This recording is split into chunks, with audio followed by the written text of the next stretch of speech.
बहुत ज्यादा king level beasts हैं, हम उन्हें रोक नहीं पाएंगे। उसके पीछे अचानक एक छोटी लाइट फ्लैश हुई और तुरंत बड़ी होकर उस आदमी का शील्ड तोड़ दिया। ये एक स्नीक अटैक था। पीछे से एक और इंसान आया, हाथ में स्वॉर्ड लेकर तैयार। शांत रहो, पैनिक मत करो, मैं तुम्हारी मदद करने आया हूँ। वो तुरंत आगे बढ़ा और अपने स्वॉर्ड से अटैकर पर जोरदार वार किया, लेकिन हैरानी की बात, उसका स्वॉर्ड वहीं टूट गया और वो दूर जा गिरा, काफी बुरी तरह घायल। वो सामने का सीन देखकर दंग रह गया। क्या मेरा ओशन रेल्म ट्रेजर स्वॉर्ड भी उसे चोट नहीं पहुंचा पाया? वो क्रीचर हवा में घूमकर फिर से सबकी तरफ झपट पड़ा और सबको चौंका दिया। ऊपर से देख रहा सूपिंग भी शॉक में आ गया। ये बीस्ट बहुत ही ब्रूटल डाई और डेंजरस है। अगर ये ऐसे ही चलता रहा तो यहाँ ज्यादा लोग मरेंगे, बचेंगे कम। सूपिंग तुरंत गोल्डन ड्रैगन से नीचे डाइव किया। उसके हाथ आग से घिर गए। उसके दिमाग में सिर्फ एक ही बात थी, मुझे इन्हें बचाना है। सूपिंग ने हाथ से हल्का सा इशारा किया और दो विशाल एनर्जी हैंड्स भी वैसा ही मूव करने लगे। उन्होंने उस बीस्ट को कसकर पकड़ लिया।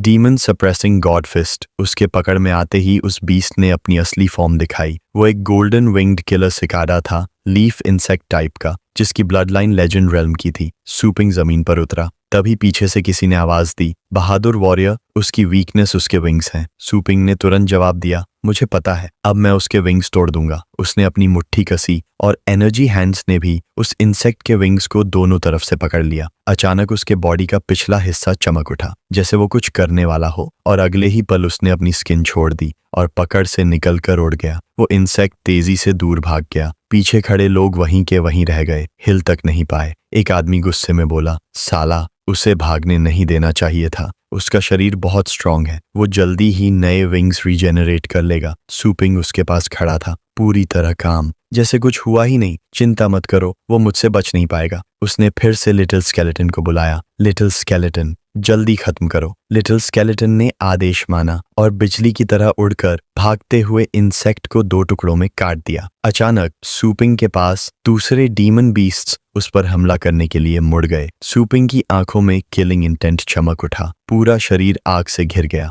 उसने तुरंत दयान ड्रैगन डॉग को समन किया। फिर एक और विशाल ड्रैगन प्रकट हुआ। दयान ड्रैगन डॉग ने थंडर किलिंग जोन टेक्निक इस्तेमाल की। सारे डीमन बीस्ट्स के अटैक्स ड्रैगन के शील्ड से आसानी से ब्लॉक हो गए। इस पर खड़े लोग ऊपर देखने लगे और हैरानी से बोल पड़े, ये कैसी स्किल है? उसके बैटल पेट्स तो बहुत ही पावरफुल हैं। ड्रैगन और डीमन बीस्ट्स आमने सामने खड़े हो गए और बीस्ट्स डर से कांपने लगे। वे आपस में सिमट गए और फिर अचानक पैनिक में भागने लगे। कोई पीछे मुड़कर भी नहीं देख रहा था, सब डर के मारे भाग गए। सूपिंग ने अपने दोनों बैटल पेट्स की तारीफ की, अच्छा काम। तभी एक आदमी ने सूपिंग को आवाज दी। सब लोग उसके आसपास इकट्ठा हो गए और उसकी मदद के लिए धन्यवाद देने लगे। तुम्हारे बैटल पेट्स वाकई बहुत स्ट्रांग हैं, यकीन नहीं होता। इतना यंग और हैंडसम साथी। सूपिंग चुपचाप उन्हें देख रहा था और मन में सोच रहा था, साथी, क्या ये लोग भी टावर पीक द्वारा यहाँ भेजे गए हैं? उनके बिहेवियर को देखकर उसे लगा, ये लेजेंड्स टावर पीक के लोगों जैसे नहीं हैं, ये सिंपल और फ्रेंडली हैं। सूपिंग ने खुद का परिचय दिया, मेरा नाम सूपिंग,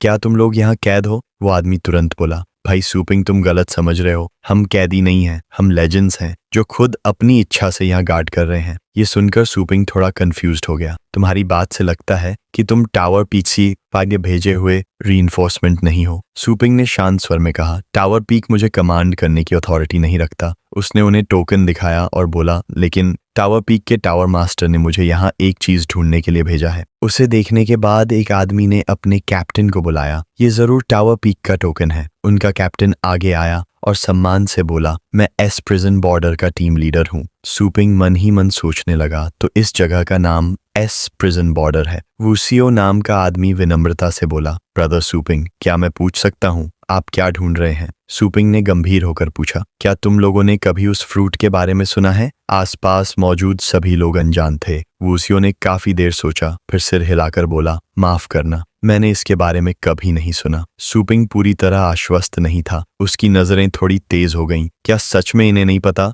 या ये लोग कुछ छुपा रहे हैं? तभी एक जानकार दिखने वाला आदमी बोला, ब्रदर सूपिंग, शायद मुझे थोड़ा बहुत पता है। उसने जमीन पर पड़े डीमन बीस्ट की लाश की तरफ इशारा किया। उसके पीछे उस मॉन्स्टर वेव में कोई अनजाना रहस्य छुपा है। उसने गंभीर होकर कहा, मैं हमेशा उस रहस्य को जानने की कोशिश करता रहा हूँ। फिर उसने अपनी यादों से बताना शुरू किया। कुछ दिन पहले मुझे फिर से एक मॉन्स्टर वेव दिखी तो मैं खुद जांच करने गया। वहां बहुत सारे डीमन बीस्ट्स इकट्ठा हो रहे थे। उस खतरनाक भीड़ के बीच मैंने अपनी आंखों से एक मजबूत जेड ट्री को खड़ा देखा। उस हरे भरे पेड़ पर अचानक एक फ्रूट उगाया। वो फ्रूट क्रिस्टल की तरह साफ था, चमक रहा था जैसे कोई तारा। डीमन बीस्ट्स उस पेड़ की तरफ खिंचे चले आ रहे थे, लेकिन जैसे ही मैं उस फ्रूट को लेने के लिए आगे बढ़ा और हाथ बढ़ाया, वो जेडेड ट्री अचानक इल्यूजन बन गया। मैं और वो सारे बीस्ट्स सब हैरान रह गए और अगले ही पल वो पेड़ हमारी आंखों के सामने गायब हो गया। ये सुनकर सूपिंग को कुछ अजीब लगा। क्या वो जेड ट्री टेलीपोर्ट कर सकता है? कैप्टन ने पूछा। ओल्ड ली,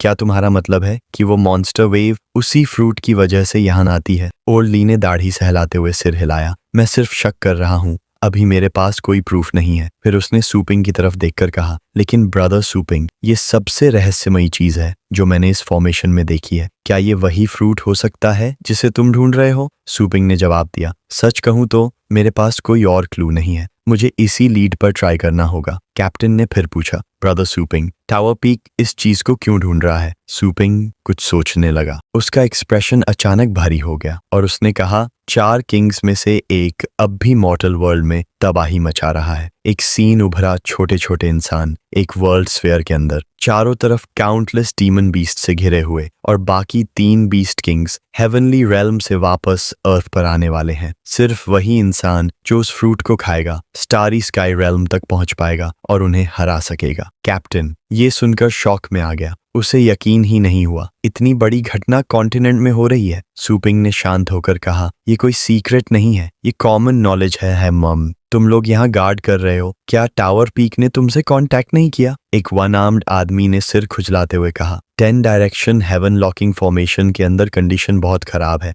इसलिए टावर पीक हमसे रेगुलरली कांटेक्ट नहीं कर पाता। सूपिंग ने उसकी तरफ ध्यान से देखा। उसका कटा हुआ हाथ शायद किसी ऐसे अटैक का नतीजा था जिसे रिकवर नहीं किया जा सकता। उसने पूछा, तुम लोग यहाँ कितने समय से हो? एक आदमी तुरंत बोला, मैं यहाँ 300 साल से ज्यादा से हूँ। ओल्ड चेन सबसे पहले आया था, वो यहाँ 800 साल से भी ज्यादा समय से है। ये सुनकर सूपिंग कंफ्यूज्ड हो गया। तुम लोग इतने लंबे समय से यहाँ क्यों रह रहे हो? उन्होंने ईमानदारी से जवाब दिया, टावर पीक के रूल्स के अनुसार ज्वाइन करने के बाद किसी को सिर्फ 50 साल तक यहाँ सर्व करना होता है, फिर वो जा सकता है। वो आदमी थक कर बोला, लेकिन तुमने यहाँ का हाल देखा है, यहाँ एंडलेस डीमन बीस्ट हैं जो कभी खत्म नहीं होते। उसने अपने कटे हुए हाथ को पकड़ा और कहा, और सबसे बड़ी बात, टावर पीक हर साल यहाँ कम लेजेंड्स भेज रहा है। अगर हम भी चले जाएं तो इस जगह को कौन संभालेगा? अगर कोई गार्ड नहीं करेगा तो ये डीमन बीस्ट फॉर्मेशन को डिस्ट्रॉय कर देंगे और फिर पूरा कॉन्टिनेंट डिजास्टर में चला जाएगा। हमारी फैमिलीज जिन्हें हम प्रोटेक्ट करना चाहते हैं वो भी खतरे में आ जाएंगी। सूपिंग धीरे से उनसे पूछने लगा, क्या तुम लोगों ने कभी सोचा है कि टावर पीक के पास लेजेंड्स की कमी नहीं है,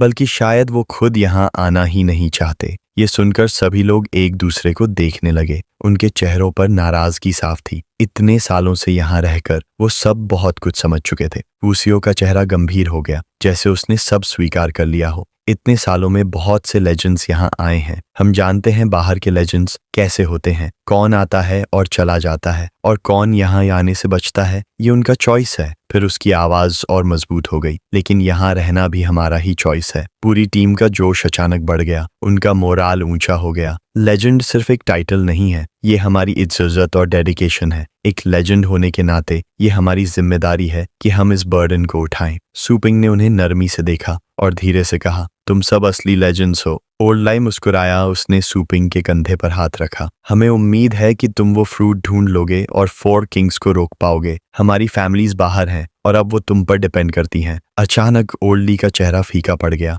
इतने साल बीत गए, हमें तो ये भी नहीं पता कि हमारी फैमिलीज अब भी जिंदा हैं या नहीं। सूपिंग ने दृढ़ता से कहा, जैसे ही मुझे वो फ्रूट मिलेगा और मैं कॉन्टिनेंट पर वापस जाऊंगा, मैं तुम्हारी फैमिलीज की रक्षा करूंगा, तुम्हारी तरफ से। कैप्टन ने ओल्ड ली से कहा, क्योंकि तुमने ही उस फ्रूट को देखा था। तुम ब्रदर सूपिंग को वहां ले जाओ। ओल्ड ली ने तुरंत हामी भर दी। ठीक है, वो मुड़ा और बोला, ब्रदर सू, ये काम डिले नहीं करना चाहिए, चलो अभी चलते हैं। सूपिंग ने जवाब दिया, ठीक है। दोनों ने अपने बैटल पेट्स पर सवार होकर फ्रूट को ढूंढने निकल पड़े। ओल्ड ली अपनी दाढ़ी सहलाते हुए आसपास देख रहा था। 2 दिन की खोज के बाद उन्हें नीचे एक बड़ी मॉन्स्टर वेव दिखाई दी। भूखे डीमन बीस्ट्स गर्जना कर रहे थे।